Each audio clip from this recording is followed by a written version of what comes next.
May mga sandaling napapansin mo yung kakaibang katahimikan kapag may babaeng nakatingin sa'yo. Hindi ito yung simpleng tingin na dumadaan lang sa hangin. Iba, parang sinusukat ka. Parang may hinahanap. Parang may nakikita siyang hindi mo pa nakikita sa sarili mo. At ang mas matindi, hindi nila yan aaminin kahit kailan. Mas pipiliin nilang itago ang paghanga kaysa mabunyag na ikaw ang bumababagag sa isip nila. Kung hindi mo alam basahin ng mga senyas na to, madali mo silang mamimiss. At kapag nangyari yon, hindi mo malalaman kung gaano ka pala kalakas sa mata nila. Pero ngayong narito ka, masasabi kong handa ka nang malaman ang mga clue na madalas mong hindi pinapansin. Kaya dahan-dahan mong pakinggan bawat parte. Dahil kapag naintindihan mo to, malalaman mo kung kailan ka nagiging gwapo. Hindi sa mundo, hindi sa standards ng iba, kundi sa paningin ng isang babae mismo. Una, kapag napapako ang tinginan nila. May isang uri ng tingin na hindi mo makikita sa kahit kaninong babae, maliban na lang kung may nakikita silang kaakit-akit sa iyo. Hindi ito yung mabilis na sulyap na parang nagkataon lang. Ang tinutukoy ko ay yung tingin na matagal, mabagal at may laman. Kapag may babaeng nahuhuling sumusulyap ng paulit-ulit, hindi dahil bored siya. Kadalasan, sinusubukan niyang maintindihan kung bakit ka tumatatak sa paningin niya. Hindi mo man pansinin, pero ang mga mata ng babae ang unang bumibigay kapag gwapo ka sa paningin nila. Kapag napansin mong bigla siyang nag-aayos ng upo, naglalambot ang balikat, o pumipigil ng ngiti habang nagmamasid, hindi aksidente yon. Iyon ang instinct.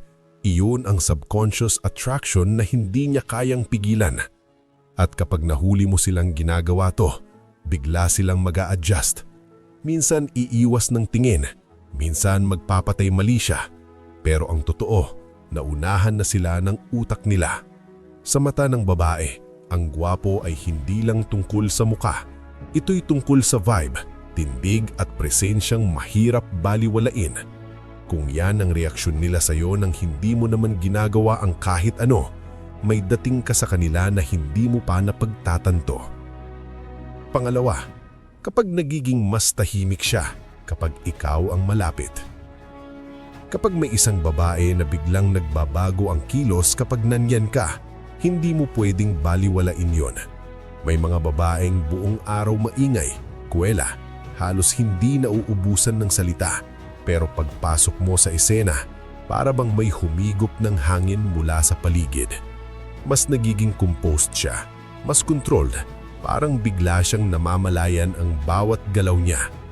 Hindi ito simpleng hiya, ito'y tensyon na hindi niya maipaliwanag. Parang may biglang bigat sa hangin na siya mismo ang nakakaramdam. Minsan mapapansin mong nagiging mas maiksi ang sagot niya, hindi dahil suplada siya, kundi dahil ayaw niyang magkamali sa harap mo. Ayaw niyang may masabi siyang awkward. Ayaw niyang magmukhang sobrang excited. Ayaw niyang mapahiya. Yung dating diretso niyang tingin sa kahit sino, biglang nagiging mailap kapag ikaw ang kaharap. Parang gusto niyang tumingin, pero pinipigilan niya. Dahil baka mahalata mo kung gaano siya ka-conscious sa presensya mo. At pinakamapapansin mo, yung energy niya. Walang babae ang nag-iiba ng buong aura niya sa lalaking wala siyang nakikitang dahilan para maapektuhan. Kung ikaw ang nagpapatahimik sa isang babae, hindi dahil intimidating ka, kundi dahil may dating ka na hindi niya alam paano haharapin. Isa kang presensya na napapansin ng katawan niya bago pa ng utak. At yan ang uri ng tensyon na hindi madaling mawala, lalo na kung gwapo ka sa paningin niya. Pangatlo, kapag dinadamihan nila ang maliit na interaction, hindi lahat ng babae marunong maging direct, lalo na kapag may nararamdaman silang atraksyon. Kaya ang ginagawa nila, dinadamihan nila yung maliliit na paraan para lalabas na parang simpleng interaction lang. Yung tipong, "Uy, kumain ka na?" Kahit wala naman talagang dahilan para itanong. Yung bigla ka nalang babatiin ng hindi mo naman inaasahan. Yung magko-comment sa bagay na hindi naman espesyal, Pero ang dating ay gusto lang niyang makahanap ng dahilan para makipag-usap sa iyo. Makikita mo rin na kapag may grupo, palagi siyang may pahabol na remark kapag ikaw ang nagsasalita. Hindi para pumuna, kundi para sumali sa mundo mo. May mga babae pang gagawa ng bagay na parang hindi sinasadya. Tatayo sa tabi mo kahit maraming mas maluwag na lugar, dadaan sa likod mo kahit pwede sa harap, o biglong magsisingit ng maliit na joke para lang marinig mo ang boses niya. Hindi obvious sa kanya yan. Ang totoo, instinct ang tumatakbo.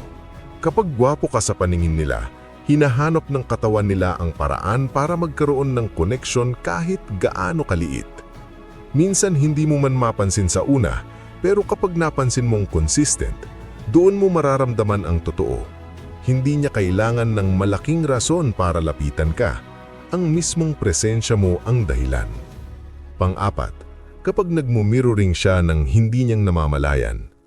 May mga babae na kayang itago ang nararamdaman nila sa salita, pero hindi nila kayang disiplinahin ang katawan nila. At dito nagiging halata kung gaano kalakas ang dating mo. Ang mirroring ay hindi ginagawa ng sinasadya. Walang babae ang may oras para pagplanuhan na gagayahin ang galaw ng lalaki. Ito ay automatic response, isang tahimik na pag-amin na may epekto ka sa kanya kahit hindi ka nagsasalita. Kapag kasama mo siya at napansin mong pareho kayo ng timing, kung kailan ka hihinga ng malalim, kung kailan ka mag-aayos ng damit, kung paano ka uupo, hindi iyon simpleng sabay lang kayo. Ang utak niya mismo ang sumusunod sa rhythm mo. Para itong subconscious attempt na maging in sync sa presensya mo dahil ganito gumagana ang katawan ng taong naa-attract sa isang tao. Mas lumalakas ito kapag wala kayong direktang usapan. Kapag nasa iisang lugar kayo at pareo kayong tahimik, mapapansin mong tumatapat ang posture niya sa iyo. Kung tatagilid ka, tatagilid siya. Kung magre-relax ka, parang nawawala rin ang tension sa balikat niya. At kung magbabago ang energy mo, kahit kaunti, sumasabay siya.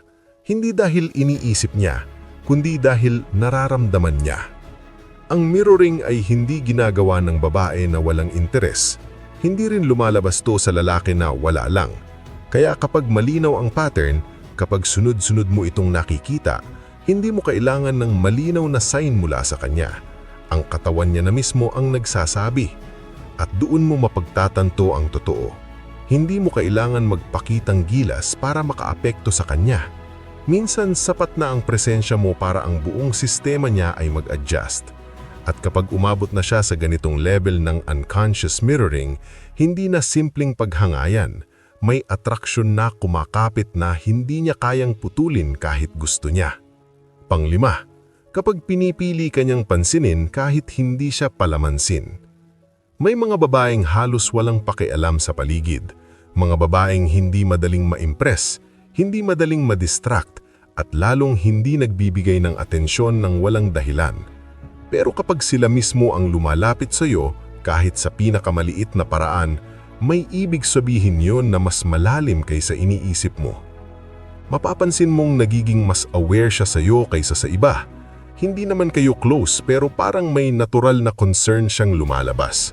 Minsan tatanungin ka niya kung may kailangan ka, minsan magbabato siya ng simpleng comment o tanong para lang malaman kung okay ka. Hindi obvious, hindi dramatic, pero consistent.